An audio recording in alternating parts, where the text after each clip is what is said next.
dem Schwarzen Meer. Herzlich willkommen in Bulgarien. Wunderschön ist es in der Bucht am Kap Kaliakra, wo wir gerade paddeln. An mehreren Stellen der bulgarischen Schwarzmeerküste kann man solche Kajaktouren unternehmen. Also das ist schon eine ganz schön wackelige Angelegenheit, so ein Seekajak. Aber wenn man mal so den Rhythmus raus hat, dann macht das richtig Spaß. Bulgarien liegt in Südosteuropa zwischen Rumänien, Griechenland und der Türkei. Wir starten am Kap Kaliakra und bereisen die bulgarische Schwarzmeerküste an der Stadt Varna vorbei nach Süden bis Burgas. Natürlich besuchen wir die touristischen Zentren Goldstrand und Sonnenstrand, aber auch historisch bedeutsame Orte wie das schöne Nessebar.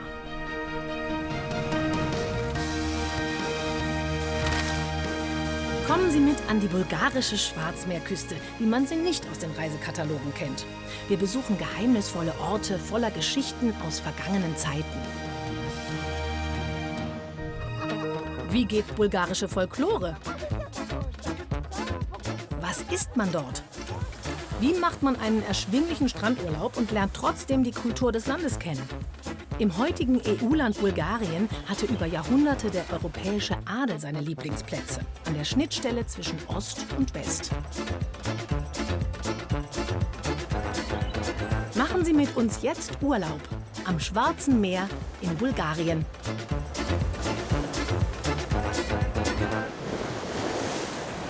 Weiter geht's am Kap Kaliakra. Mit dem Paddeln sind wir durch. Jetzt erkunden wir die Gegend vom Land aus. Die Brandung hat in Jahrtausenden Löcher und Höhlen ins Gestein getrieben.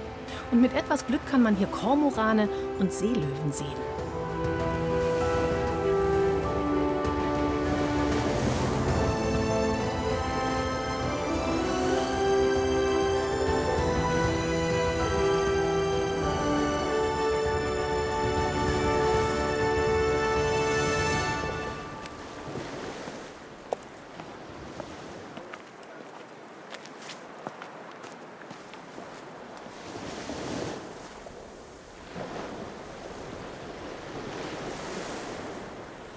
Es gibt ja die Legende, dass der heilige Nikolaus auf der Flucht vor den Türken hier über das Schwarze Meer kam. Der liebe Gott hat das gesehen und um ihm zu helfen, hat er das Land hier ins Meer rein verlängert. Und so ist dieses Kap entstanden. Nun wurde der Nikolaus, der Heilige, dann doch gefasst von den Türken und starb einen Märtyrertod. Aber ihm zu Ehren hat man dann hier diese Kapelle errichtet.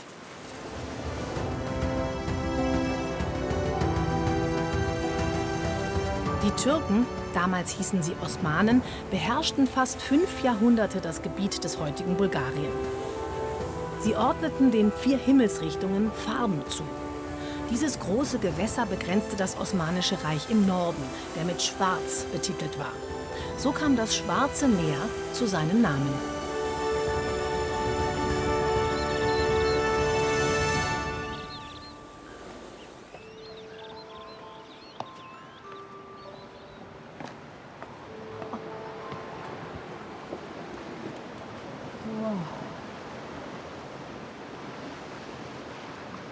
So, und das ist offensichtlich der Moment, wo man hier Geld wirft. Und zwar bulgarisches Geld, Leva oder Stutinki.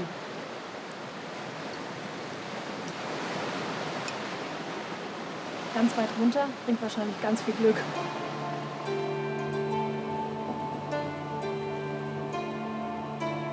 Die Festung, die hier in der Antike stand, gibt's nicht mehr. Das Tor hat man wieder neu aufgebaut. Wir sind auf dem Weg zum Restaurant am Kap, ganz nah an der Spitze.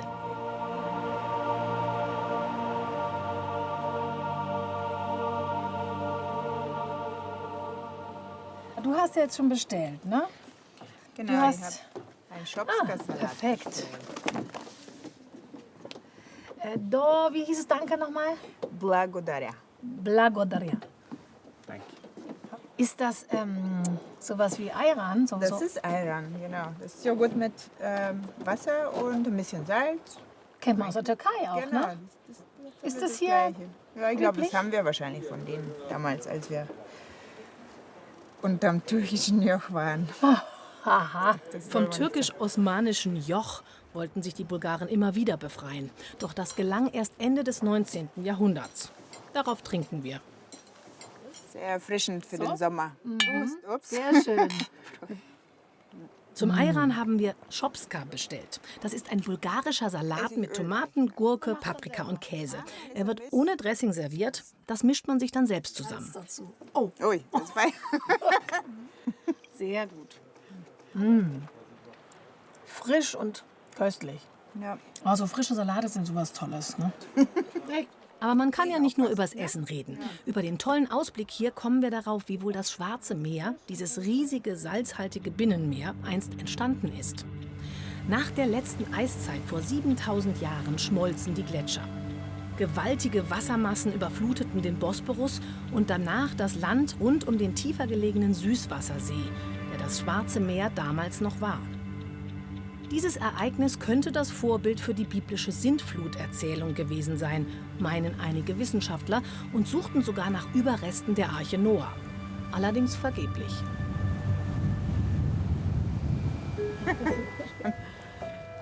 Hey, guck mal, was denn hier? Offensichtlich haben hier die Leute ihr handgeflochtenes Glücksarmband in den Baum gehängt. Ja, das sind Martinitschkas. Martinitschkas. Genau, das ist der Kosename, eigentlich Martinica. Die macht man am liebsten selber mit so einem weiß-roten Garn immer. Man kann ja auch immer was Buntes dazu tun, aber meistens sind die fast nur rot-weiß. Und die werden dann am 1. März, da kommt die Baba Marta, das kommt vom März. März ist halt Mart bei uns. Und das ist die Oma Marta, die bringt sozusagen. Und man verteilt das an Freunden, Bekannten, jeden, den man auf der Straße sieht, so gut wie. Man hat ja immer ganz viel in der Tasche an dem Tag. Aha.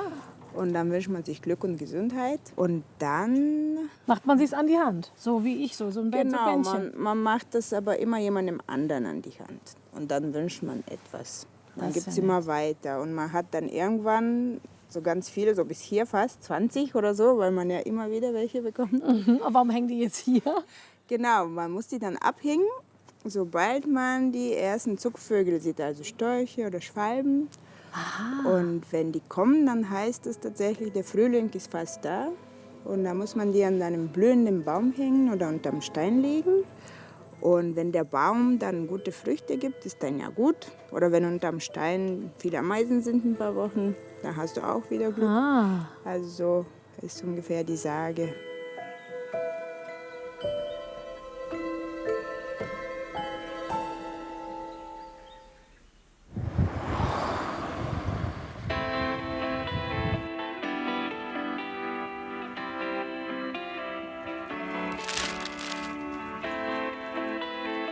Unser nächstes Ziel ist der beliebte Urlaubsort Albena, südlich vom Kap Kaliakra.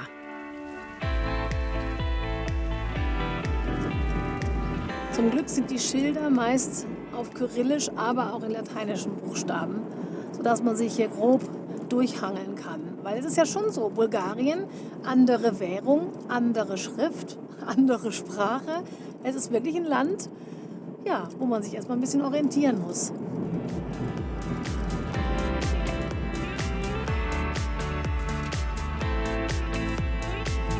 Und hier wollen wir jetzt raus Richtung Albena.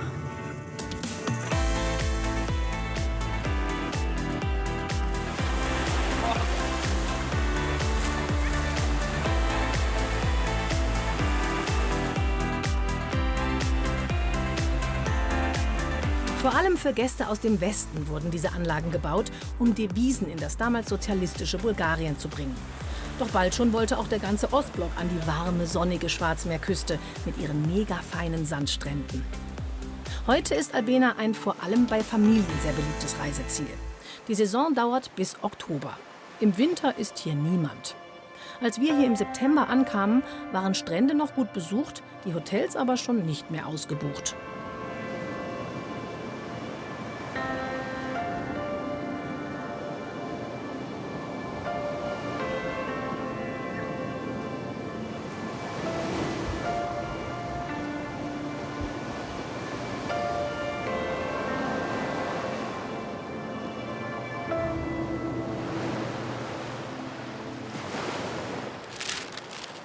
Von Albena aus lohnt sich ein Ausflug ins hübsche Balčik.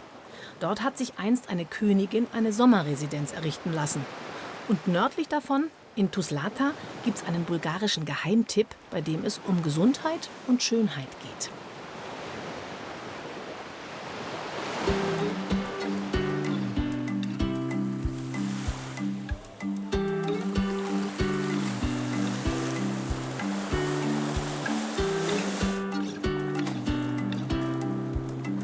Balčik ist eine kleine Hafenstadt mit sehr wechselvoller Geschichte.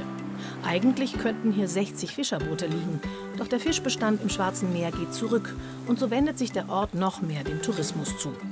Zwar gibt es hier keinen großen Sandstrand, dafür aber eine Menge Hotels, Ferienwohnungen und neuerdings auch 2 Golfplätze.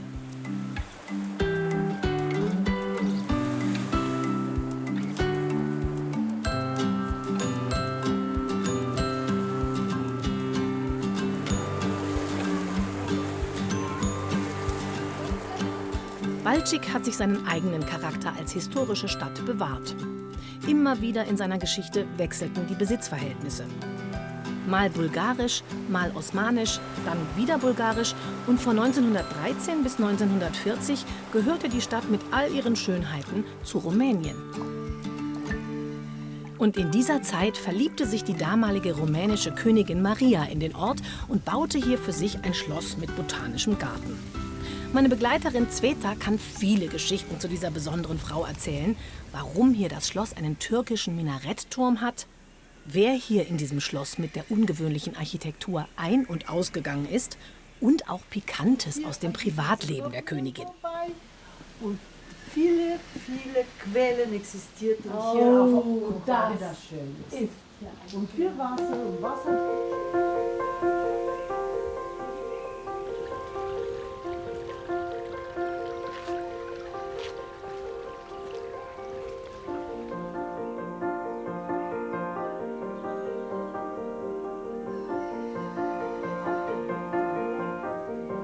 Hier ist ein sehr trockenes Gebiet, aber hier sind immer diese Naturgasquellen gewesen. Und die Griechen haben das im 6. Jahrhundert vor Christus entdeckt und hier ihre Stadt Kurnoi gegründet, wegen der Gasquellen. Wegen der Wasservorkommnisse. Genau. Und die Der griechische Stamm der Ionier kam hierher, um sich niederzulassen. Aber es sollten noch mehr als 2000 Jahre vergehen, bis die Stadt zu ihrem heutigen Namen kam und nochmal 600, bis diese Schlossanlage gebaut wurde.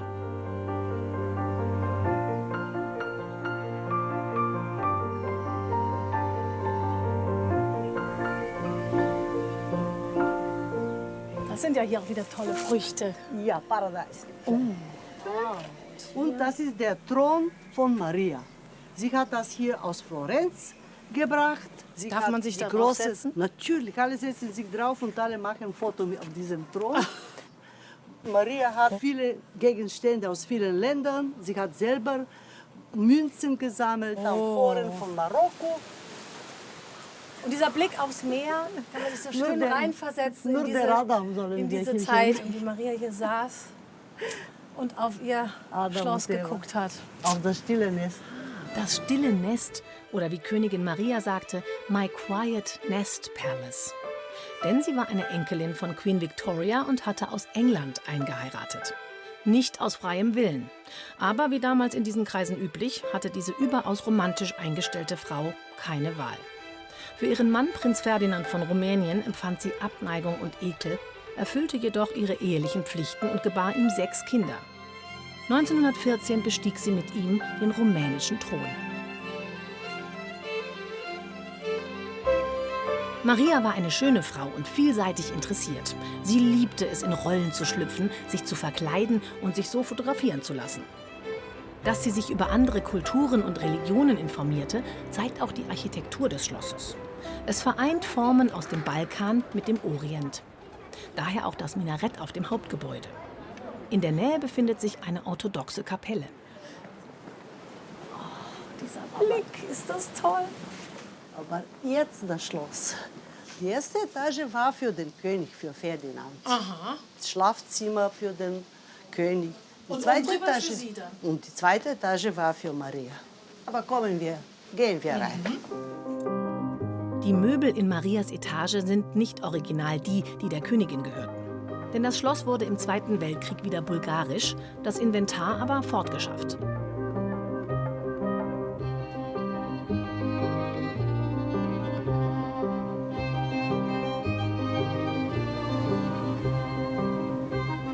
Als es in den 1960er Jahren in ein Museum verwandelt wurde, begann man, ähnliche Einrichtungsgegenstände zu sammeln, wie sie auf den Fotos der Königin dokumentiert waren.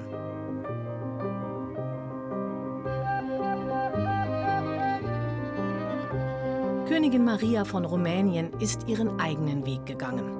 Schließlich auch in der Liebe. Barbu Stirbey, rumänischer Adeliger mit Ausbildung in Paris, konnte als Verwalter der königlichen Immobilien jederzeit das Schloss betreten. Dass die kleine Ileana seine und Marias Tochter sein könnte, mutmaßen heute die Historiker. Dass der jüngste Sohn Mircea aus dieser Verbindung stammt, war schon damals ein offenes Geheimnis.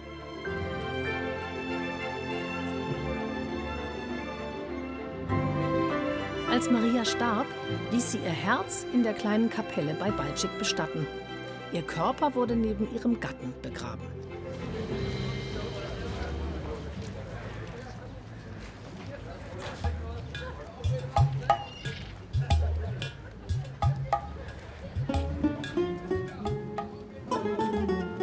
Werden wir ein bisschen Fisch essen.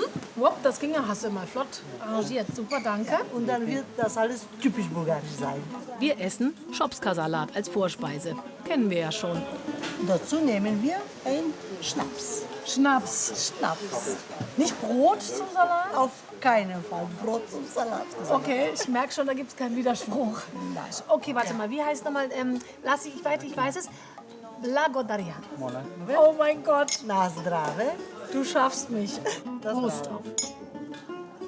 Prost. Sagst du zu mir jetzt Prost? Prost Also- bedeutet auf Bulgarisch dumm. Ich Jetzt. bin nicht so dumm. Nachher Oh. vielleicht eventuell nach dem Schnaps, aber vor dem Schnaps noch nicht. Okay, das muss man wissen. Prost ist ein No-Go. Prost ist No. Na strave.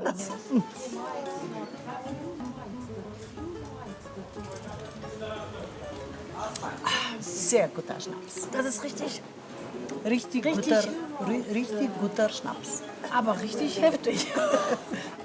Die feinen Fischchen, sind die hier aus dem Schwarzen Meer? Ja, und das ist der Fisch, der jetzt hier schwimmt und wird hier gefangen. Und jeden Abend kaufen die Restaurants Fisch direkt von den Fischen. Ich habe gehört, dass man in Bulgarien gerne lauwarm isst, das Essen lauwarm auf den Tisch kommt. Stimmt das? Wenn ich zu Hause heiße Suppe vor der Nase vor meinem Mann stelle, er wird lange überlegen, warum ich das mache.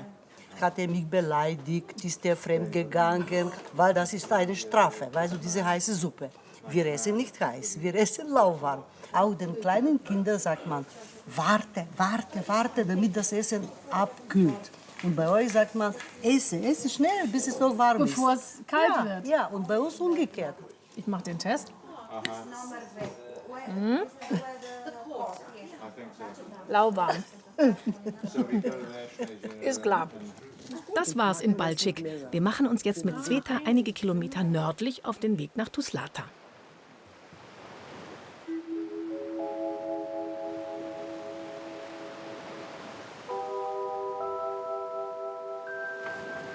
Wir gehen an einen See, Oh, ein Geheimweg. Geheimweg, wo wir wirklich was Schönes und Gutes für uns tun werden.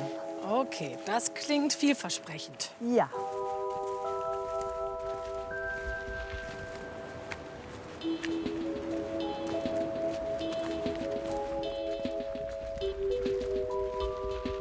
Ich zeige dir was Besonderes. Das ist unser Schlammbad. Schlamm? Hier werden wir gesund. Du brauchst nur in den Schlamm gehen und dich einschmieren. Oh, echt? Ja, Hier mit diesem? in Zeig diesem. mal. Das sind alte Salinen und das Wasser ist genauso salzgehaltig wie im Toten Meer. Und für was ist das gut? Das ist gut für Rheuma, für Erkrankungen des Bewegungssystems, für Hautkrankheiten, für Stoffwechsel. Kleiner Schlammtest. Riecht auch nach Schlamm, ne? Oder nach Soll Schwefel. das so? Nach Schwefel so ein Schwefel. bisschen, ja? Ja. Okay, und das ist jetzt der heilende Schlamm, den Ja. wir uns jetzt An deinen Körper an den anschmieren. Körper anschmiegen. Ich habe so ein bisschen Widerstände, aber das ist ja unglaublich gesund. Und ist auch ganz weich. Das ist schon mal schön. Mach das am Knie, bitte. Das ist sehr gesund. Okay, am Knie. Ja, Okay. da hast du kein Rheuma. Ja.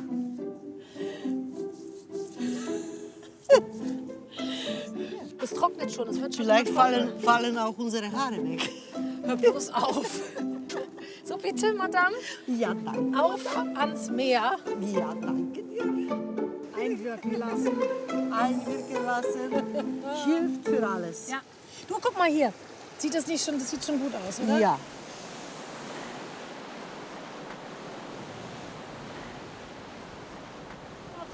So. Und jetzt ist aber sehr hartnäckig. Boah, also unter den Fingernägeln bleibt es, glaube ich, noch eine Weile.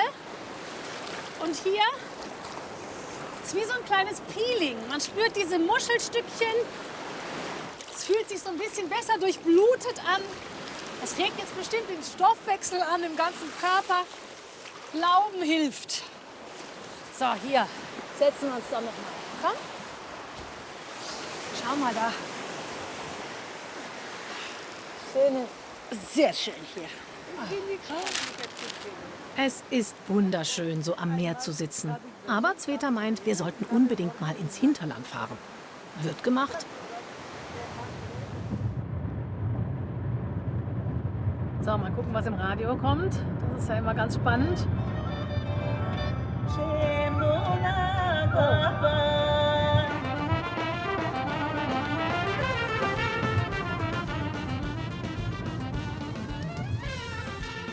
Und hier so ein typischer Verkaufsstand in einem Auto drin. Das ist eigentlich auch nicht schlecht.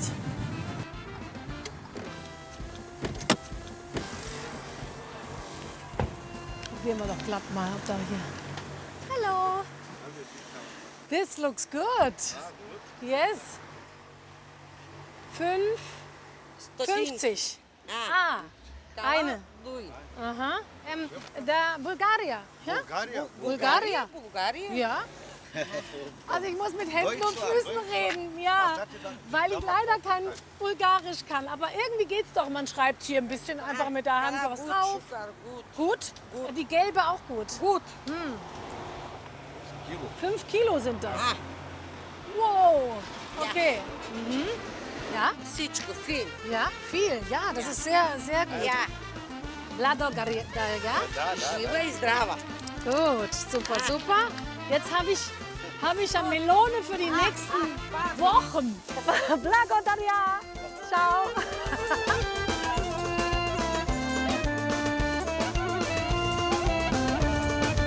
Anfahren am Hang und solche Geschichten und ein bisschen Schotterpisten fahren, sollte man sich zutrauen.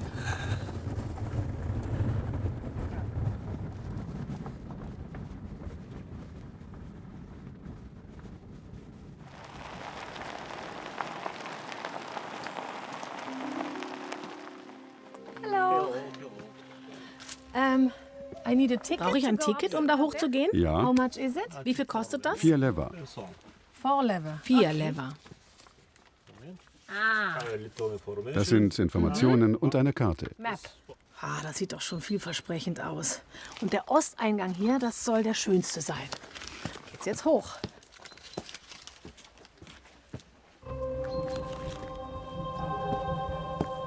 Wir erklimmen die mächtige Festung Ovec, um 1300 Jahre bulgarische Geschichte zu verstehen. Los geht's im 7. Jahrhundert nach Christus, dem Beginn einer Blütezeit für das bulgarische Volk. Doch dann wurde es durch ein übermächtiges Heer aus Byzanz bedroht. Mit dem Bau einer mächtigen Festung hier im Hinterland fühlte man sich sicher. Das gelang auch. Wow.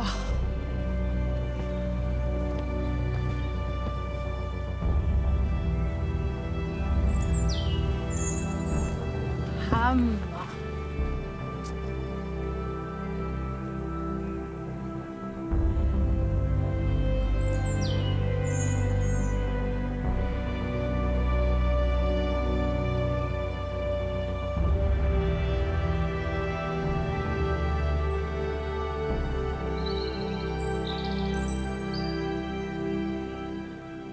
600 Jahre später wurde die Situation wieder brenzlig. Ende des 14. Jahrhunderts kamen schließlich die Osmanen, denen sich die bulgarischen Herrscher unterwerfen mussten. Auch die Festung Oveč wurde eingenommen. 30.000 osmanische Soldaten hatten sie belagert. Eine lange Phase der muslimischen Fremdherrschaft begann. Dabei war Bulgarien seit vielen Jahrhunderten christlich geworden.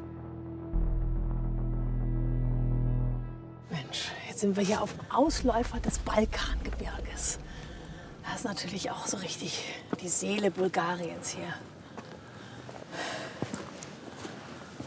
Auf dem Festungsplateau hat es einmal ein christliches Kloster gegeben. Seine Grundmauern sind heute noch zu sehen.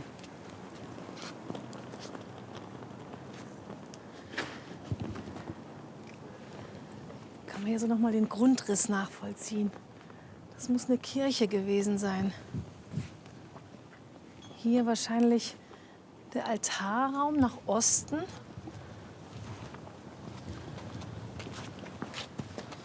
Das sind jetzt hier so die letzten Überreste. Schon schön, wenn man da noch mal so ganz nah ran kann. Da noch mal ein bisschen nachspüren, wie das wohl war.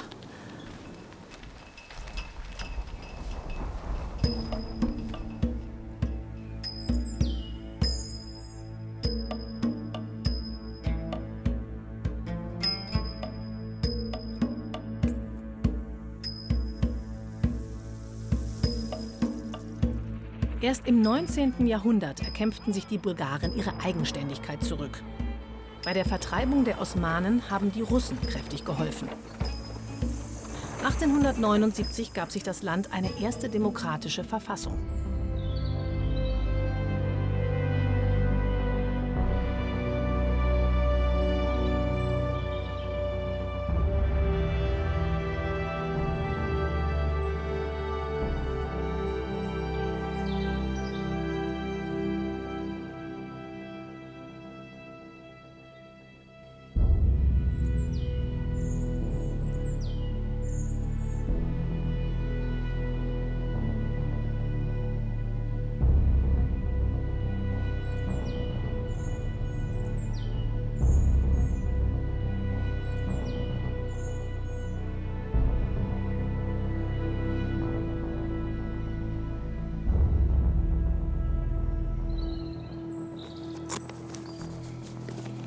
Sind ja immer gute Sachen drin im Rucksack.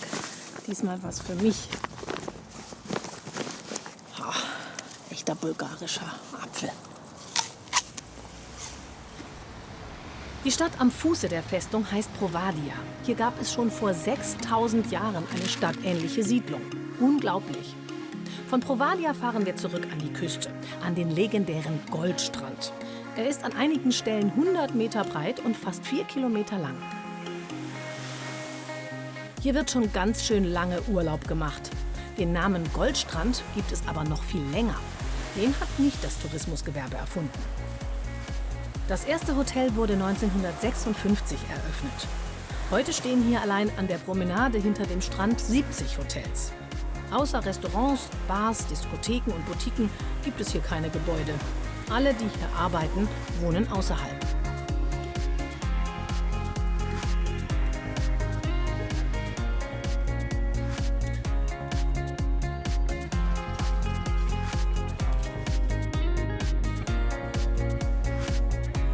Am Goldstrand kann man nicht nur faulenzen und Party machen, man kann auch das Hinterland erkunden, um zum Beispiel die Folklore Bulgariens kennenzulernen. Gut 60 Kilometer von hier wohnt Oma Radka. Die wollen wir jetzt mal besuchen.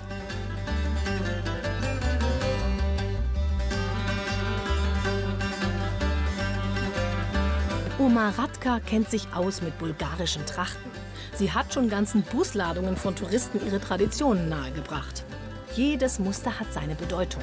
Streifen symbolisieren ein langes Leben, die Farbe Rot Gesundheit. Ich bin wirklich stolz auf diese Trachten. Ich bin stolz, Bulgarin zu sein. Alle Volkstrachten hier sind in Handarbeit entstanden. Dahinter stecken viel Zeit und Leidenschaft. Aber ich empfinde es als meine Aufgabe, sie zu erhalten.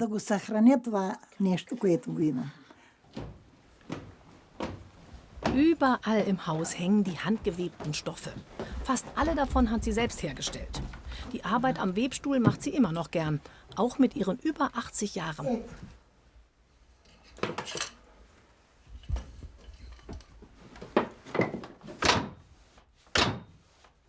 Früher lernte jedes bulgarische Mädchen weben.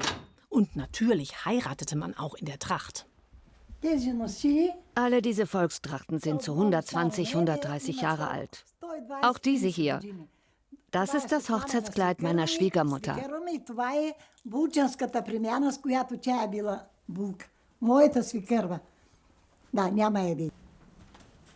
Und das hier sind Bettlaken, Bettdecken, Steppdecken, Kopfkissenbezüge. Alles meine Aussteuer, an der ich in meiner Kindheit bis zur Hochzeit gearbeitet habe. Hier ist auch mein Hochzeitskranz. Alles habe ich selbst gewebt, genäht, gestickt oder gestrickt.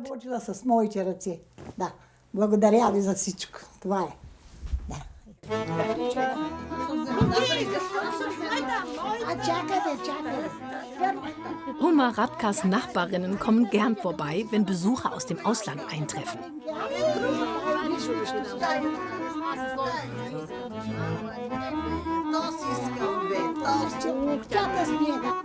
Auch ihre Freundinnen haben Spaß daran, die traditionelle Handwerkskunst ihres Landes zu präsentieren. Und nicht nur das. Jetzt erleben wir auch noch bulgarische Lieder und den für den Balkan so typischen Kreistanz. Unter der osmanischen Fremdherrschaft hatte er für die christlichen Bulgaren eine identitätsstiftende Wirkung.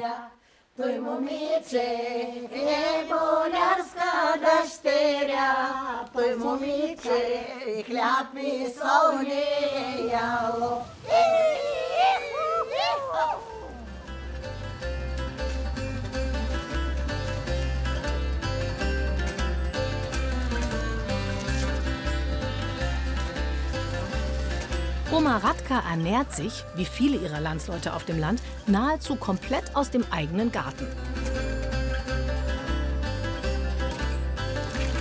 7 verschiedene Weintraubensorten kultiviert sie und die Ernte ist so reichlich, dass sie sogar ihren eigenen Traubenschnaps daraus brennen kann. Kommt Besuch, wird erstmal aufgetischt. Der Brotaufstrich Lutenica besteht vor allem aus eingekochten Tomaten und Paprika. Die bulgarische Gastfreundschaft ist berühmt und auf dem Land wird sie auch noch gepflegt.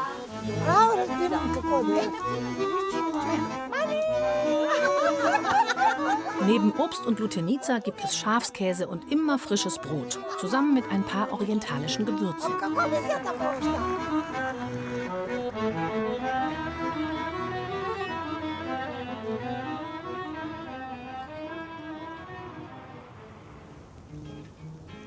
Ein neuer Tag. Heute machen wir einen Stadtbummel. Die Metropole Varna liegt nur knappe 20 Kilometer vom Goldstrand entfernt. Hier landen auch die meisten Charterflüge aus Deutschland. Doch Varna hat mehr zu bieten. Versprochen.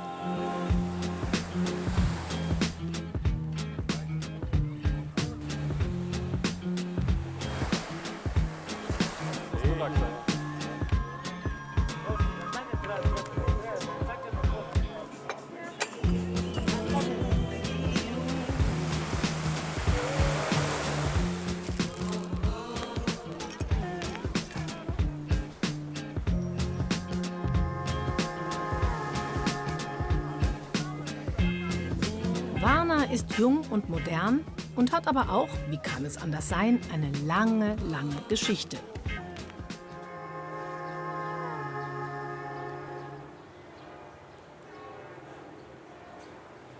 Das sind die Überreste einer riesigen antiken Thermenanlage, die die alten Römer hier im 2. Jahrhundert nach Christus gebaut haben.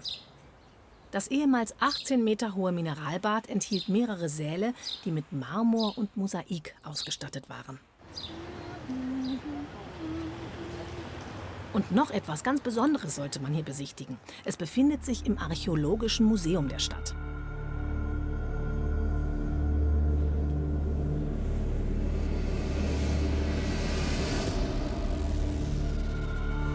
Das ist das berühmte Gold von Varna. 4500 Jahre vor Christus wurde es geschmiedet. Damit ist es der älteste Goldschmuck der Menschheit. Er wurde in Gräbern ganz in der Nähe von Varna gefunden. Nie zuvor konnte etwas Vergleichbares geborgen werden.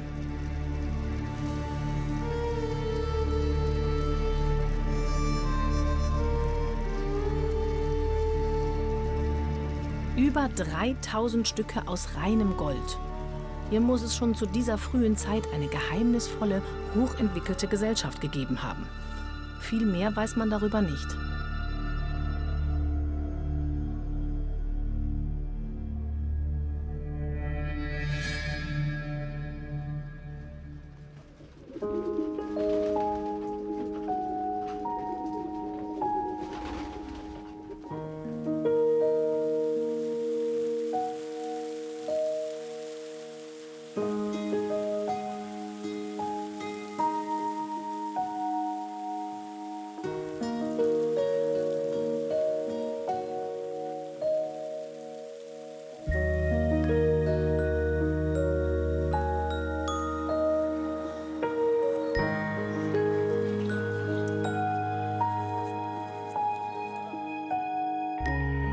Varna wurde in seiner Blütezeit im 19. und zu Beginn des 20. Jahrhunderts eine elegante Stadt. Das sieht man heute noch an vielen historischen Gebäuden. Wenzi, mit der wir schon am Kap Kalliakra unterwegs waren, arbeitet in Varna als Architektin. Zusammen mit einigen Kollegen setzt sie sich dafür ein, dass die Stadt ihre historische Bausubstanz nicht verliert. Denn viele einst prunkvolle Altbauten waren bis vor kurzem ziemlich runtergekommen. Die Fenster waren geschlossen und da dran war eben diese Casino-Werbungen mit so einer Nahaufnahme von einer Glücksroulette oder was weiß ich. Also Das ist jetzt sehr anders. jetzt ist schon besser für das Stadtbild. Die Initiative, der Wenzi angehört, heißt Varna Spaces und besteht aus Menschen, die sich für die Entwicklung der Stadt einsetzen. Sie machen Vorschläge für Renovierungsprojekte und Veränderungsmöglichkeiten. Dass man langfristig denkt. Genau. Varna befindet sich im Aufbruch, sagt Wenzi. Beim Stadtspaziergang zeigen sie und ihr Kollege Maxim gelungene Beispiele von Sanierungen, aber auch Häuser, die noch darauf warten.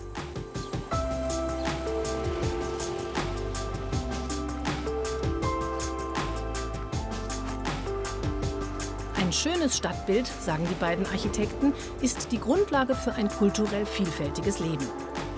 Varna soll damit wieder an einen Teil seiner Geschichte anknüpfen.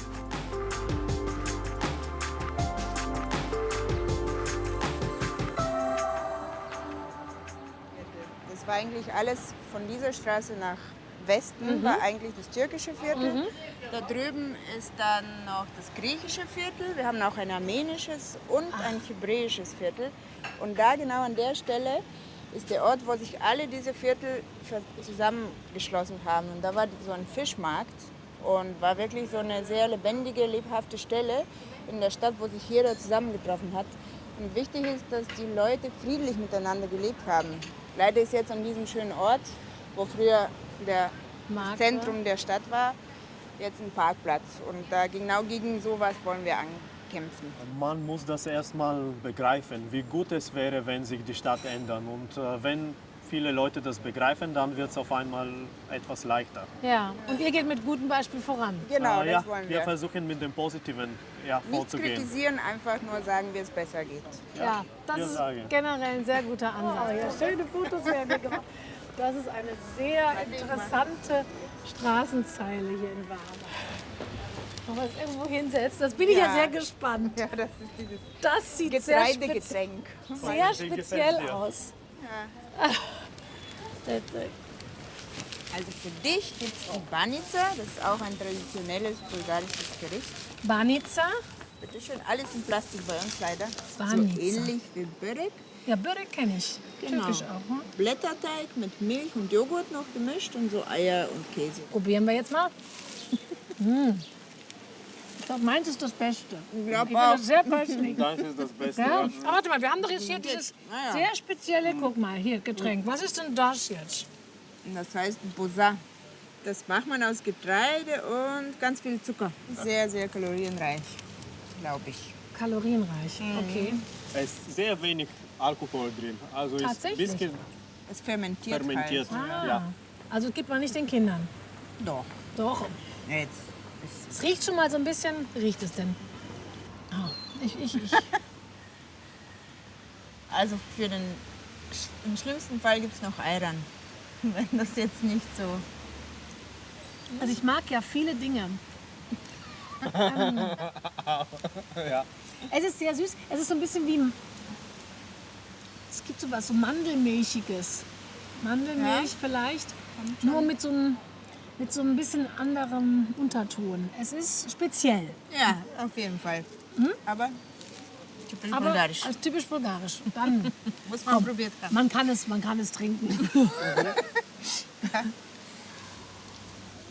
Um die sozialistische Ära Bulgariens, also die Volksrepublik Bulgarien, kennenzulernen, geht man in Varna in ein Einkaufszentrum.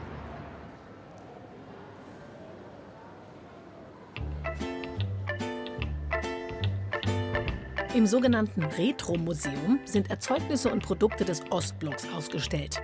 Ein nostalgisches Sammelsurium.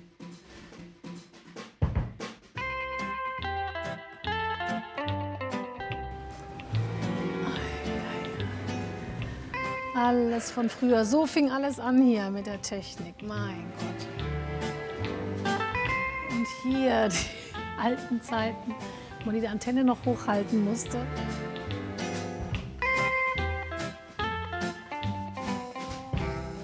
Das ist ja mal eine Auswahl hier.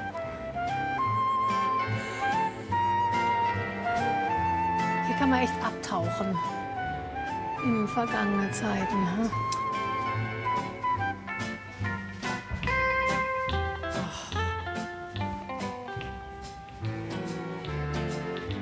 Der Trabant in überzeugendem Farbton. Ich steige aus dem Trabi aus und dann gehe ich noch mal kurz telefonieren. Dann muss ich ewig warten, bis zum Beispiel 9 fertig gewählt hat. Mein Gott, ich weiß noch. Das habe ich auch noch erlebt. Kallert neben Marx und Engels. Auch Lenin und all die anderen Größen der Kommunistischen Partei sind hier ausgestellt.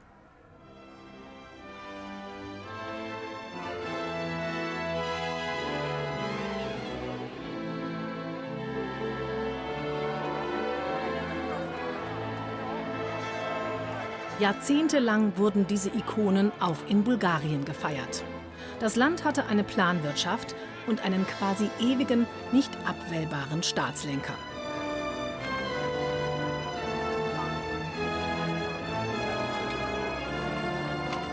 Todor Zhivkov ließ sich als bulgarischer Staatschef von 1955 bis zum Zerfall der Sowjetunion 1989 bei solchen Paraden feiern. Damit war er das sozialistische Oberhaupt mit der längsten Amtszeit aller Mitgliedstaaten im Warschauer Pakt.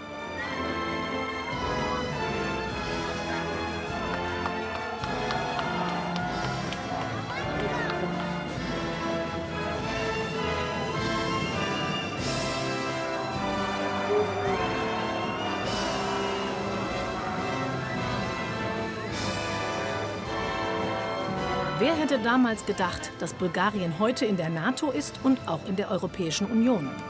Aber es ist auch ein recht armes Land. Das Bruttoinlandsprodukt in Bulgarien beträgt nur ein Viertel von dem in Deutschland.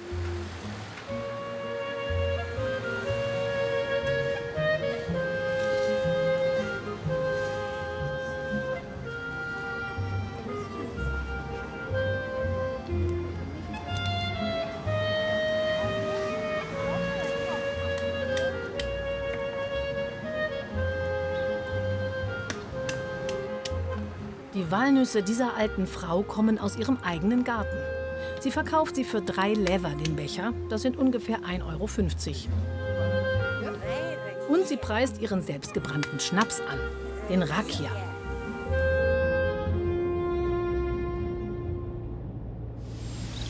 Wir sind auf dem Weg nach Sveti Konstantin. Das war der erste Badeort in der Geschichte des Landes. Dort gibt es nicht nur heiße Quellen, sondern auch ein interessantes Kloster.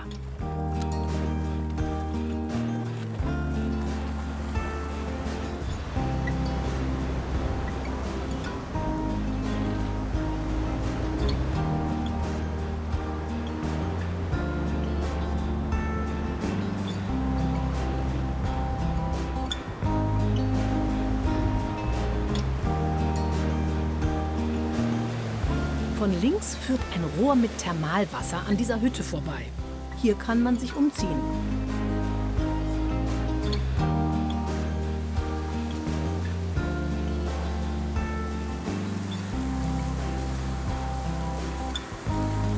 Das Thermalwasser ist zwischen 40 und 60 Grad heiß. Es wird auch, nicht weit von hier, in eine schicke Badeanstalt gepumpt. Die ist aber ziemlich teuer. Hier kann man für ca. 2 Stunden am Tag in demselben Wasser kostenlos baden.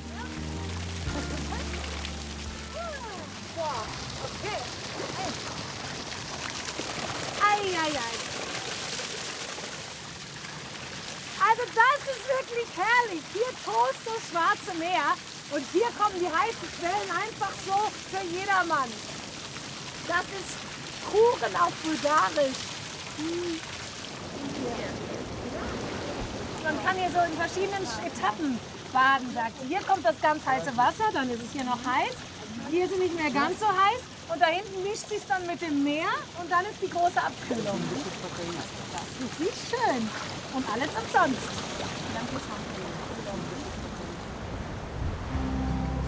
Sveti Konstantin hat zwar eine alte Thermalquelle, aber eine richtige Stadt ist der Ort nicht, sondern, wie wir das schon kennen, eine lockere Ansammlung von Hotels. Zum Glück wurden sie mit viel Grün dazwischen errichtet. Viel einheimische Bevölkerung macht hier Urlaub. Daher werden weiterhin neue Hotels gebaut.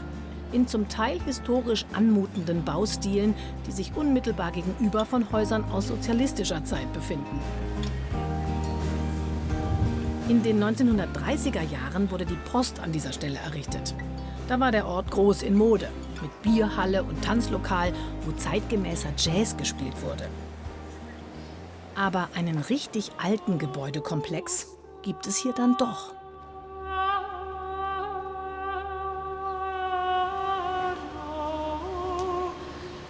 Das Kloster heißt wie der Ort Sveti Konstantin, übersetzt Heiliger Konstantin und Heilige Helena. Es hat sich dann eingebürgert, den Frauennamen der Kürze wegen wegzulassen. Gegründet wurde das Kloster angeblich von Mönchen, die vor den Türken auf der Flucht waren. Errichtet wurde das Gebäude also unter muslimischer Besatzung. Die Klosterkirche ist hier so tief, weil in der osmanischen Zeit die Christen zwar geduldet wurden, aber es gab Auflagen. Zum Beispiel durften die Gotteshäuser nicht höher sein als ein osmanischer Reiter auf seinem Pferd.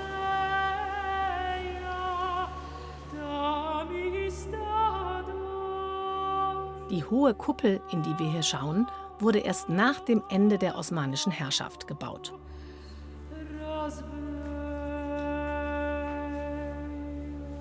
Die überwiegende Mehrheit der Bevölkerung gehört dem orthodoxen Christentum an. Die bulgarisch-orthodoxe Kirche ist unabhängig, eigentlich schon seit mehr als 1000 Jahren. Doch die osmanisch-türkischen Besatzer machten den bulgarischen Geistlichen einen Strich durch die Rechnung. Der Unmut, der dadurch entstand, spielte keine unwesentliche Rolle bei der Befreiung im 19. Jahrhundert.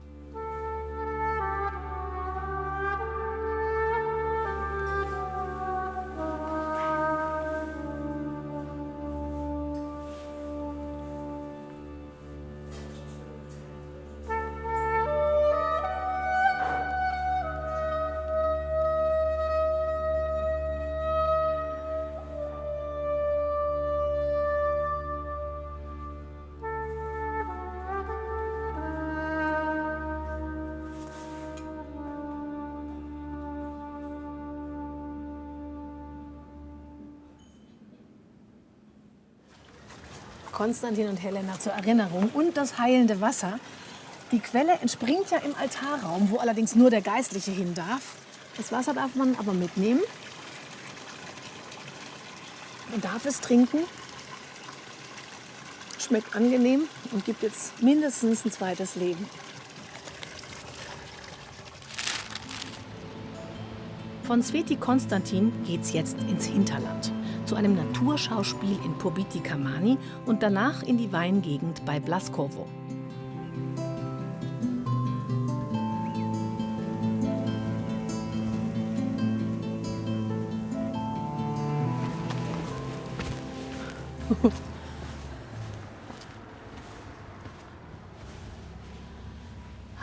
Sehr geehrte Touristen, Sie befinden sich am Eingang der zentralen Gruppe des Steinwaldes. Aha.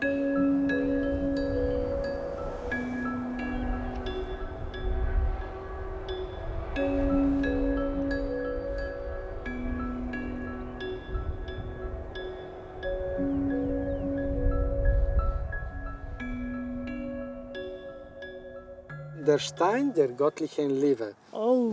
Das ist der interessanteste Stein hier. So etwas gibt es nur bei uns in Bulgarien. Und der Stein ist nicht von Menschen gemacht, sondern natürlich. Nein, nein. In der Sommerzeit, wenn um 12 Uhr die Sonne scheint, entsteht ein Schatten, der die Form eines Herzens hat. Aber nur im Sommer.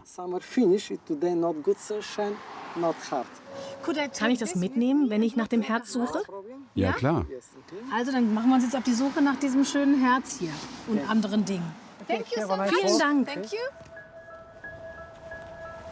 jetzt gucken wir noch mal, wo der Stein der göttlichen Liebe liegt. Das ist ein bisschen Schatzsuche jetzt. Ja, Berg.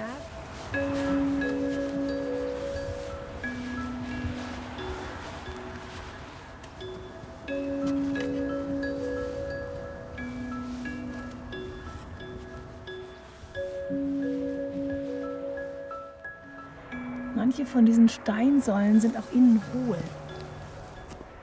Das ist ja schon eine faszinierende Struktur. Man könnte fast denken, es ist wie Korallen oder so. Ganz porös und löchrig und verwittert.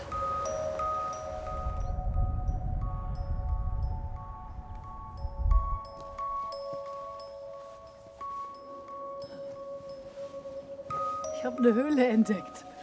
Und wenn man sich jetzt vorstellt, dass es sein könnte, dass das hier vor Jahrmillionen Meeresboden war, dann finde ich das schon sehr beeindruckend. Über die Entstehung dieser Steinsäulen gab es schon die wildesten Spekulationen. Man fragte sich zum Beispiel, ob es sich um Reste einer antiken Stadt handeln würde. Hier eher nicht. Ich glaube, Steine wie Sand am Meer. So, hier könnte es doch irgendwo sein, wenn das hier diese Berge sind und kleine Steine, kleine... Das ist es. Wir haben es entdeckt. Das muss es doch sein. Der Stein der göttlichen Liebe. Hier. Hier ist das Herz. Und eben, die schöne Geschichte ist, mittags um 12 scheint die Sonne so, dass das Herz hier einen Herzschatten macht. Also wenn Sie Zeit haben, kommen Sie mittags um 12. Dann gibt es hier wirklich ein kleines Ereignis.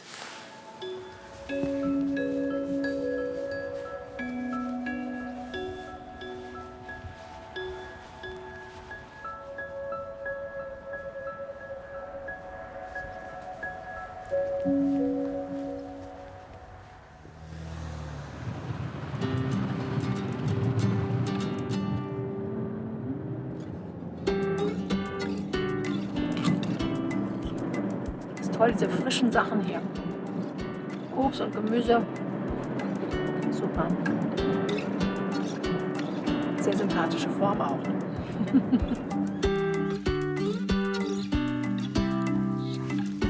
Bist du da dran? Noch ein Stück ab. Ja, fein. Ja, fein. So abbeißen.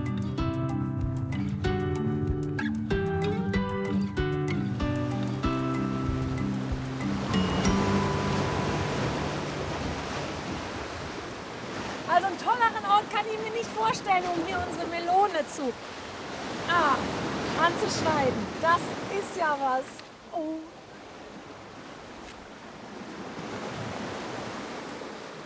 Wow.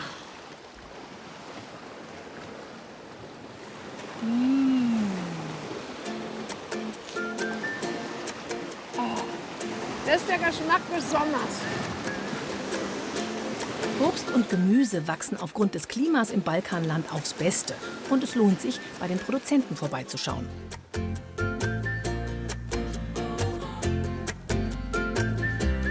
Da sind sie, die Schätze einer Frau, die 2019 als beste Kellermeisterin Bulgariens geehrt wurde. Anelia Christakieva weiß, was sie tut. Der Weinanbau hat in ihrem Land eine lange Tradition. Heute findet hier eine Verkostung statt. Landgutbesitzer Stefan Ivanov und sein Vater Ivan nehmen sich Zeit, wenn Anelia zur Weinprobe ruft. Sie werden ihre Meinung abgeben, aber die Entscheidung, von welchem Wein in Zukunft mehr erzeugt wird, trifft nur sie.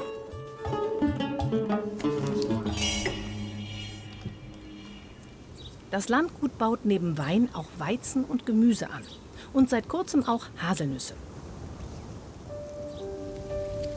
11.500 Haselnusssträucher hat Stefan letztes Jahr gepflanzt. Er ist sich sicher, demnächst richtig viel ernten zu können.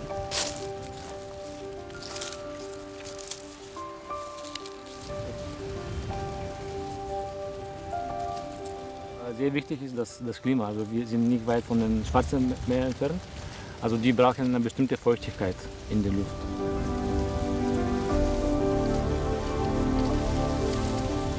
Früher wurde hier einjähriges Gemüse wie Tomaten oder Paprika angebaut. Doch Haselnüsse haben den Vorteil, dass man sie nur einmal pflanzen muss und dann jahrelang ernten kann. Das Land ist gut für Haselnüsse, die sind nachhaltig. Also man kann die nehmen und dann bewahren und dann einen Markt finden und die verkaufen.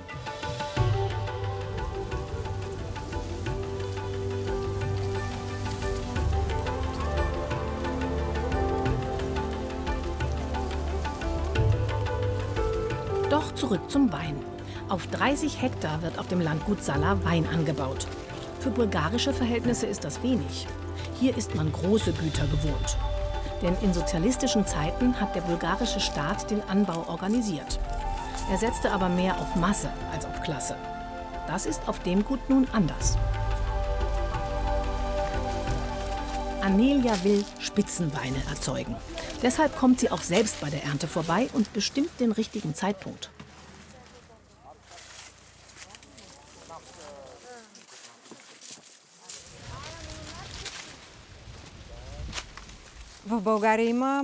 In Bulgarien gibt es viele Kellermeisterinnen.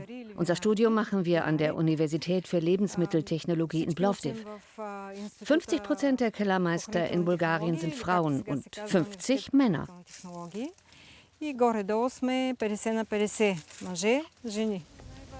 Einen Unterschied sieht sie bei der Arbeitsweise der beiden Geschlechter. Die Männer treffen leichter die globalen Entscheidungen. Wenn aber der Wein feiner schmecken soll, finden Frauen die bessere Lösung.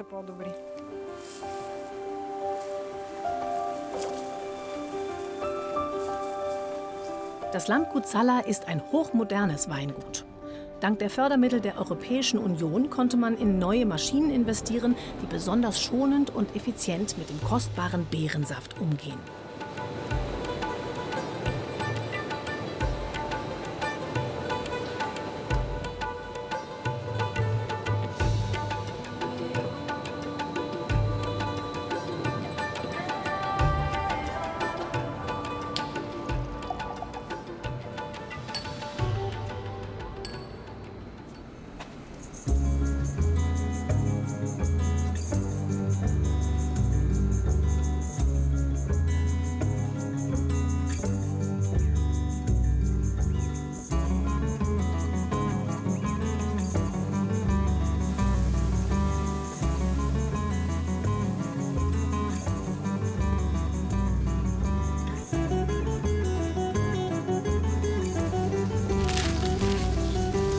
Morgen schauen wir uns eine Flusslandschaft an. Es geht an die Kamtscha.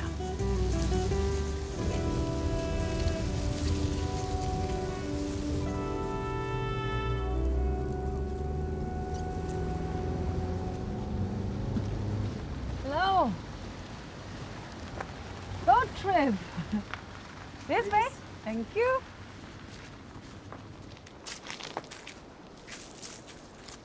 Welcome. Hello. This is Da ist das Wasser. Schön. Hier rein. Kamtscha. Kamtscha. Kamtscha. Durch das Rosentürchen auf die Kamtscha. Ach, nice. Jump in? Yes. Thank you. Blagodaria. Kapitän Christos fährt los, wenn genug Leute da sind. Reservieren ist nicht nötig.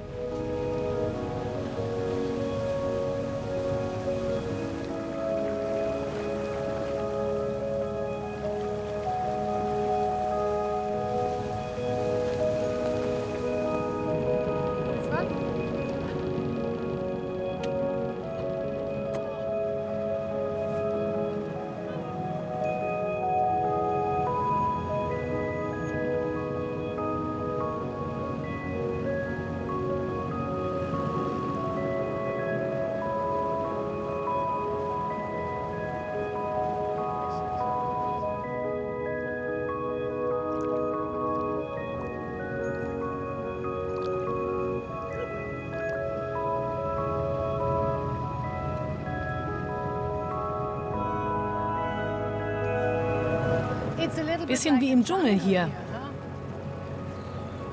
Amazonien. Amazonia.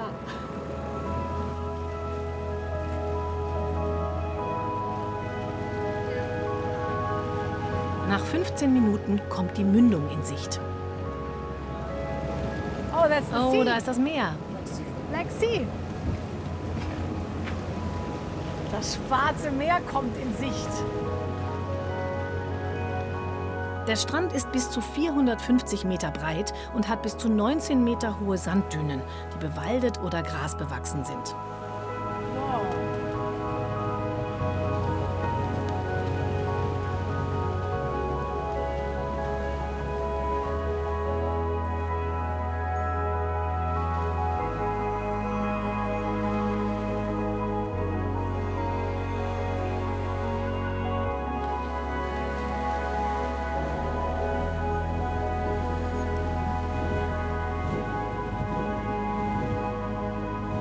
Weiter Richtung Süden an der Küste kommen wir zu einem berühmten Kap.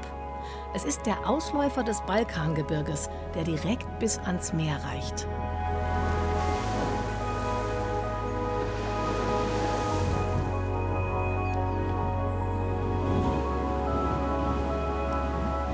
Noch weiter südlich von hier liegt der zweite touristische Brennpunkt an der bulgarischen Schwarzmeerküste, der Sonnenstrand. Und ein paar Kilometer dahinter die faszinierende alte Stadt Nessebar.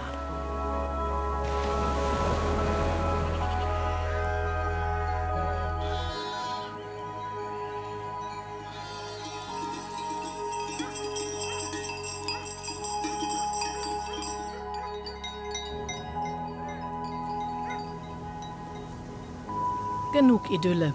Kontrastprogramm. Jetzt geht's in die moderne Bettenburg. Von oben überblickt man das Ganze am besten. Den Goldstrand im Norden, den haben wir ja schon kennengelernt. Das hier, das ist jetzt der Sonnenstrand. Das soll der größte Tourismusort des ganzen Landes sein. Sieht man ja hier auch schon. Ziemlich verbaut.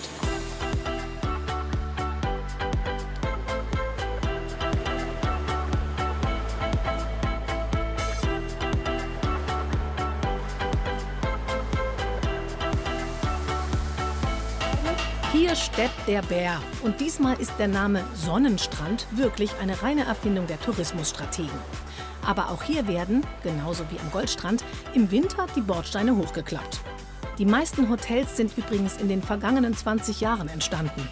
Der Ort hat damit seine Kapazitäten gegenüber der sozialistischen Ära fast verzehnfacht. Ein Blick zurück. 6 Kilometer langer, 150 Meter breiter Badestrand. 280 Tage Sonnenschein. Wassertemperatur 20 bis 28 Grad Celsius. Feiner Sand, große Dünen, sanft abfallender Meeresgrund. Ideal für Kinder. 98 Hotels, 22.000 Betten. Ein Eldorado für Sommerfrischler, Sonnenanbeter, Touristikunternehmen, Wassertreter, Einsamkeit fürchtende Individualisten. 1970 besuchten 2.537.000 Personen Bulgarien. Am südlichen Ende des Sonnenstrandes beginnt das Stadtgebiet von Nessebar. Nun befinden wir uns plötzlich in einem UNESCO-Weltkultur- und auch Weltnaturerbe. Denn Nessebar liegt auf einer traumhaften Halbinsel und ist, wieder einmal, uralt. So, jetzt auf ins Weltkulturerbe.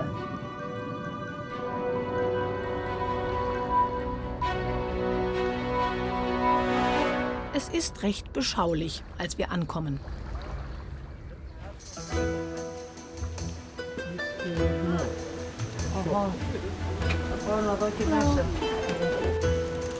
Bulgaria. Da sind wir. Nessebar ist eine perfekte Ergänzung zur schnell hochgezogenen Sonnenstrandmetropole. All the best. Glückwünsche, wunderschön. Beautiful.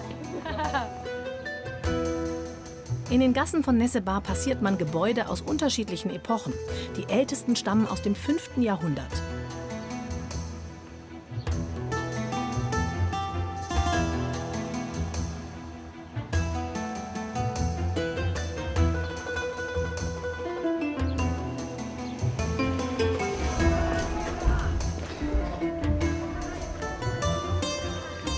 Die dreischiffige Basilika ist die größte von 10 erhaltenen Kirchen im Weltkulturerbe der Stadt. Einst soll es hier mehr als 40 Gotteshäuser gegeben haben.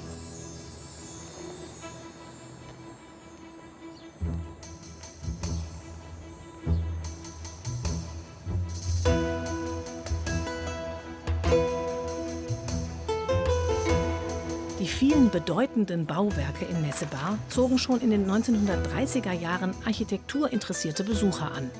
Seitdem ist der Tourismus die Haupteinnahmequelle, neben Fischerei und Weinanbau. Wow. Kleines Amphitheater.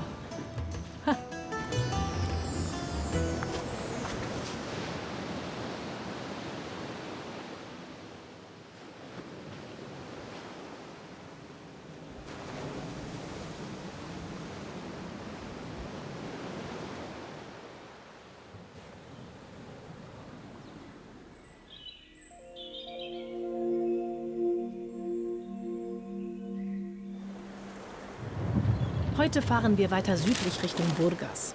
Diese nicht wirklich attraktive Hafen- und Industriestadt lassen wir links liegen und besuchen stattdessen ein Naturparadies gleich nebenan. Aber auch schon auf dem Weg dorthin gibt's was Interessantes zu sehen. Die hier haben in der Lagune bei dem kleinen Ort Pomori ihre perfekten Aussichtsplattformen gefunden. Die Holzpflöcke stecken im schwarzen Heilschlamm, der hier natürlicherweise vorkommt. Nicht wenige Besucher holen sich in dieser Bucht ihre persönliche Packung ab. Der schmale Landstreifen begrenzt einen See, in dem Salz gewonnen wird. Zwar ist der Salzgehalt im Schwarzen Meer recht gering, wird aber ständig durch das Wasser, das vom Mittelmeer über den Bosporus zufließt, erhöht. Diese Becken sind Teil eines Salzmuseums, in dem heute immer noch das weiße Gold gewonnen wird. Und zwar nach einer jahrhundertealten Methode.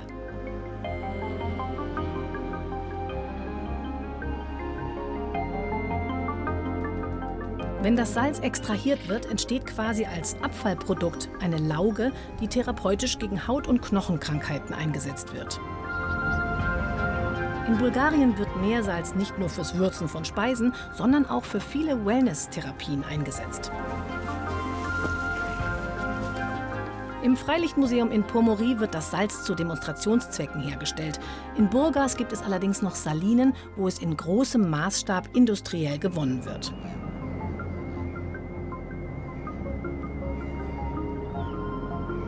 Burgas ist ein Industriestandort mit Erdölhafen und Raffinerie. In den 1980er Jahren hatte man hier große Probleme mit Luft- und Wasserverschmutzung.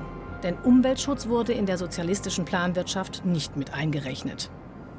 Mittlerweile hat sich die Situation verbessert. Das sind schon Kontraste hier. Da ziemlich verbaut. Hier hört man die Autobahn. Aber das soll hier einer der Hotspots für Vogelbeobachtung sein. Da bin ich jetzt wirklich gespannt.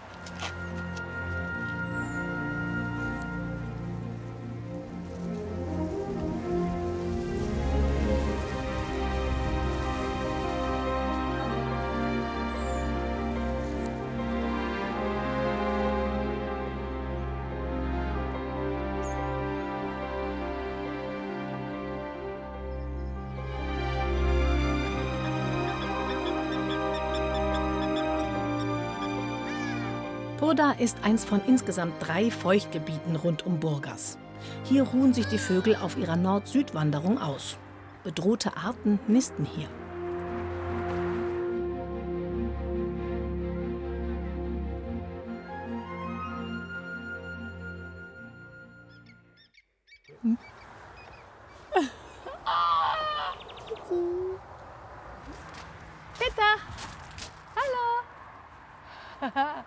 Looks good. Sieht gut aus. You see Von da everything oben up kannst du there. alles sehen. Yes.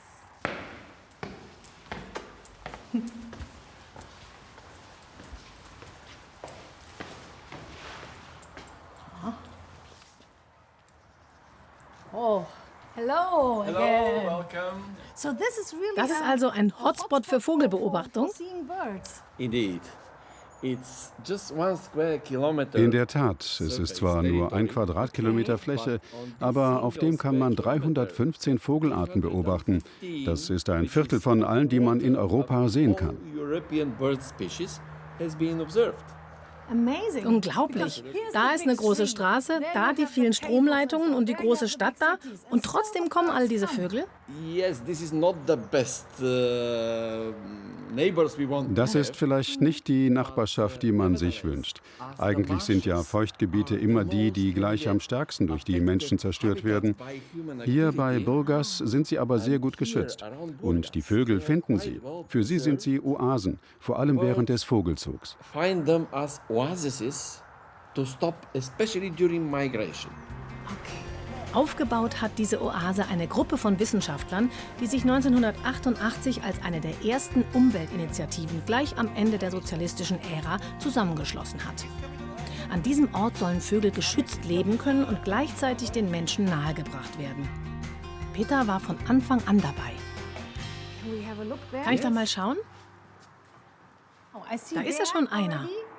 This is little egret. Das ist ein kleiner Seidenreiher, ein Zugvogel. Er muss jetzt hier besonders viel fressen. Nur so kann er seine große Reise schaffen und die beiden fürchterlichen Hindernisse überwinden, das Mittelmeer und die Sahara-Wüste. Two terrible obstacles on their way: Mediterranean and Sahara Desert. Auf seinem Weg in den Süden nach Afrika. Südlich der Sahara. Sub-Saharan Africa. In diesem feuchten Paradies leben viele Vogelarten nebeneinander. Zum Beispiel Pelikane neben Kormoranen.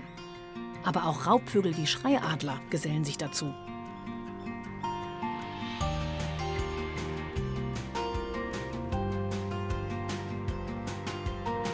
Next bird I want to show you is Ich will dir noch was zeigen, was wirklich spannend ist. Eisvögel. Eisvögel. Oh, really? One of the Das most ist einer der colorful farbenprächtigsten Vögel Europas. and Ja, ich sehe ihn. what is Die Eisvögel, das ist ja das. Die sind ja immer fast schon gleich weg, wenn man versucht, sie zu sehen. Da sitzt einer ganz entspannt mit diesem rötlichen Bauch und diesem wunderschön türkisenen Fell. Also Federkleid nennt man das natürlich. Und diesem spitzen Schnabel. Ist das cool? Im Naturschutzzentrum Purda gibt es mehrere Aussichtspunkte. Auf der Terrasse ist immer jemand da, um zu erklären, welche Tiere gerade zu sehen sind. Wenn man an einem Punkt alles gesehen hat, macht man einen Spaziergang zum nächsten Aussichtspunkt, wo man zum Teil wieder ganz andere Vogelarten vor die Linse bekommt.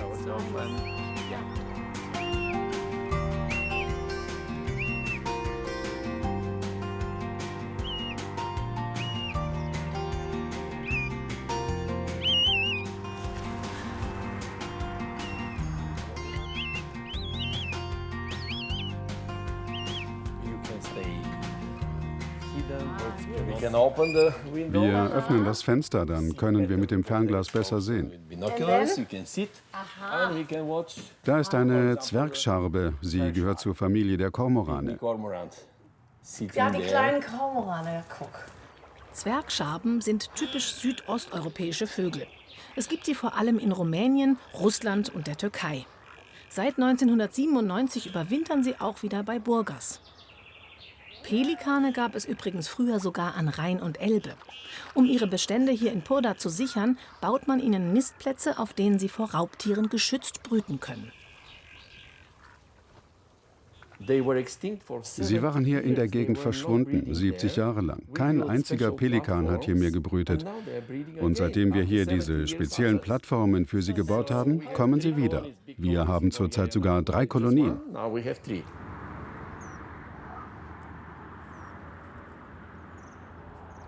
Wer die Vögel beobachten will, zahlt Eintritt. Davon lebt die Station in Purda. Sie muss also Geld verdienen. Aber Vogelschutz und Ökologie sind nicht käuflich. Wir haben mal mit einem großen Reiseveranstalter zusammengearbeitet. Der brachte im Sommer jeden Tag Busse voller Touristen hierher. Da hatten wir richtig gute Einnahmen. Aber eines Tages wollte genau dieser Reiseveranstalter an einem sehr problematischen Platz ein großes Hotel bauen. Und zwar an der Schwarzmeerküste, auf einem sehr naturnahen und unberührten Terrain, auf den Dünen.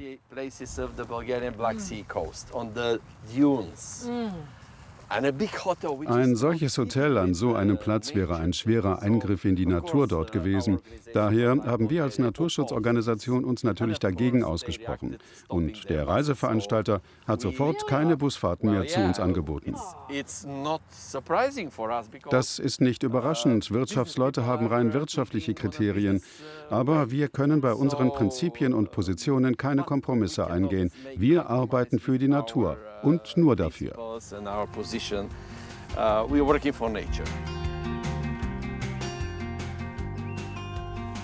schau mal hier. Ja, Martenica. Das Glücksbändchen muss man ja an einen blühenden Busch hängen, wenn man die ersten Zugvögel sieht. Davon gibt's ja hier genug. Wir fahren weiter Richtung Süden.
Auf unserer Reise am Schwarzen Meer in Bulgarien fahren wir heute zu dem jahrtausendealten Heiligtum Begliktaş. Im Strandschar-Gebirge werden Feste mit ungewöhnlichen Riten gefeiert. Das Strandschar-Gebirge ist der größte Naturpark Bulgariens und ein tolles Wandergebiet.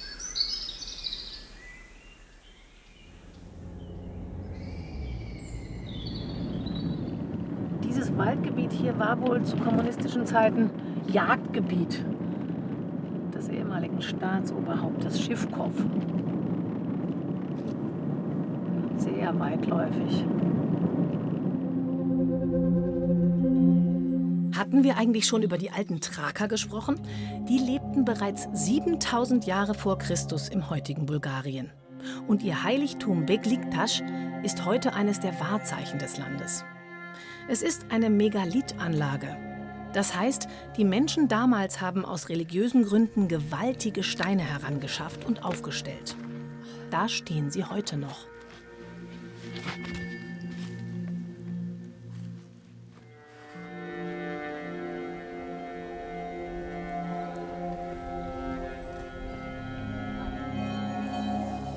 Hier ist ein Baum an den Stein herangewachsen. Wie seltsam.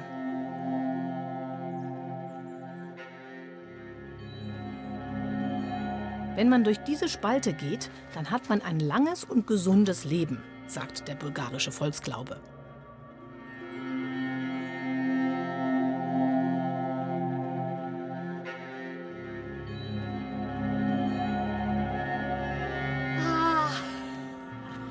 Geschafft! Im bulgarischen Volksglauben ist noch eine Menge aus den uralten Zeiten lebendig. Im Strandschar-Gebirge zum Beispiel gibt es noch den Brauch der Nestinari, der Feuertänzer. I am a leader. Yes. Lana ist so eine Feuertänzerin und auch Yogalehrerin. An diesem schönen Naturstrand macht sie ihre Übungen besonders gern. This is our place. It's nice, good. Here. We don't need a mat. Wir brauchen keine Matte. Wir machen das einfach so. It's better to be In der Natur macht das mehr Spaß. Es wird einfach. It's easy. Genieß es. Enjoy this.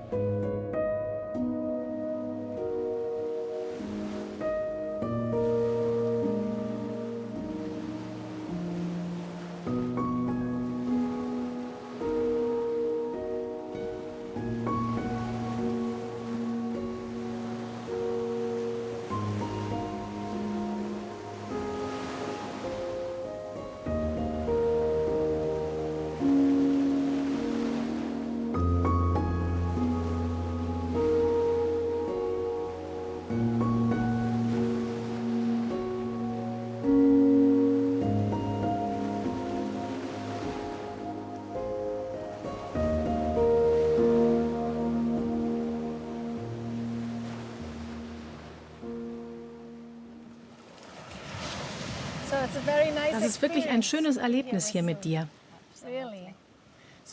Aber sag mal, was hat es denn jetzt mit dieser Nestinari-Sache auf sich? Nestinari sind Feuertänzer. Sie tanzen auf der Glut, in der Hand die Ikonen der Heiligen Konstantin und Helena. Die Menschen beten zu ihnen wegen ihrer Krankheiten, Schmerzen, Sorgen und Leiden. Denn die Heiligen sollen sie ihnen abnehmen. Wenn die Nestinari mit den Ikonen auf der Glut tanzen, glauben sie, dass auf diese Weise die Menschenseelen gereinigt und gerettet werden.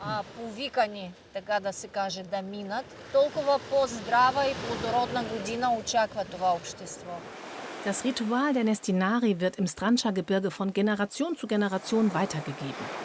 Lana kennt sich gut damit aus, denn sie nimmt selbst daran teil.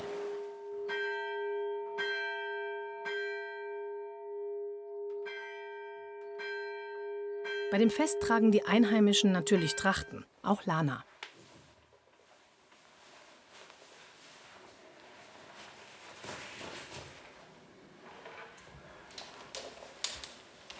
Ihre Schürze ist 120 Jahre alt. Eine Frau aus den Bergen hat sie ihr geschenkt.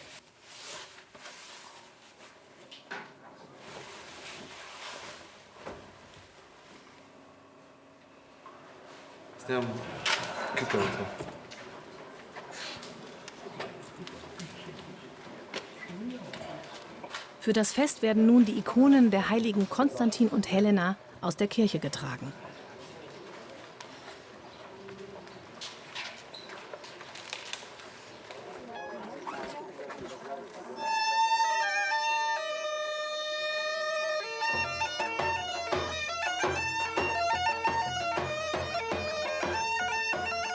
Die Prozession trägt die Ikonen feierlich zu dem Ort, wo das Feuerritual stattfinden wird. Am Abend geht es dann los. Das Feuer, das schon stundenlang gebrannt hat, ist so weit, dass die Glut für den Feuertanz zusammengeschoben werden kann.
Das Wasser hier ist rot wegen eines Bakteriums, das trotz des extrem hohen Salzgehalts überleben kann.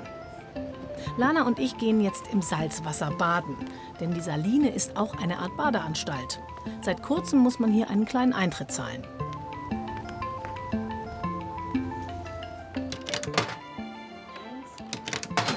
Gut.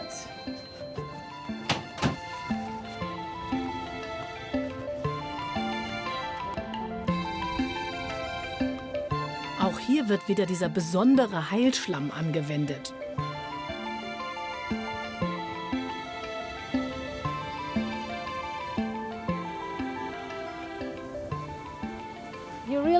Du meinst wirklich, wir sollen?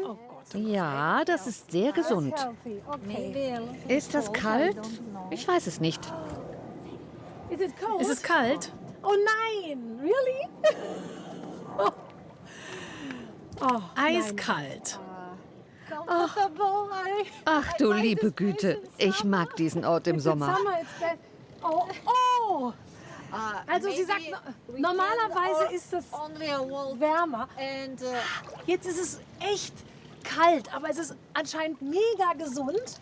Es ist, guck, das machen. Das ist hier das pure Salz. Die Salzlake enthält viel Brom, Jod und Magnesium, was die Abwehrkräfte und den Blutkreislauf im ganzen Körper fördert. Ja.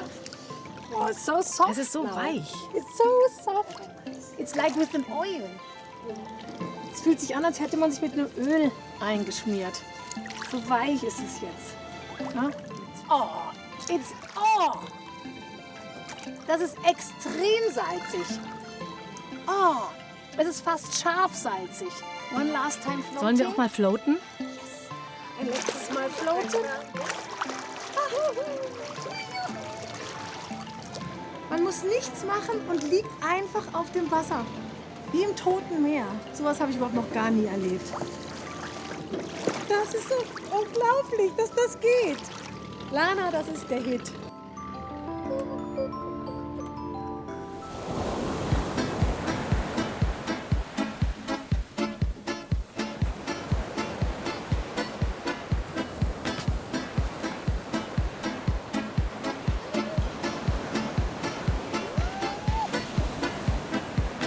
Das war's von unserer Reise an der Schwarzmeerküste. So eine überraschende und intensive und spannende Reise durch dieses schöne Bulgarien. So viele Eindrücke und es war immer wieder auch eine kleine Zeitreise durch dieses geschichtsträchtige Land. Begonnen hat unsere Reise hier am Schwarzen Meer und mit dem Tosen des Meeres endet sie auch. Do wish, und bis zum nächsten Mal.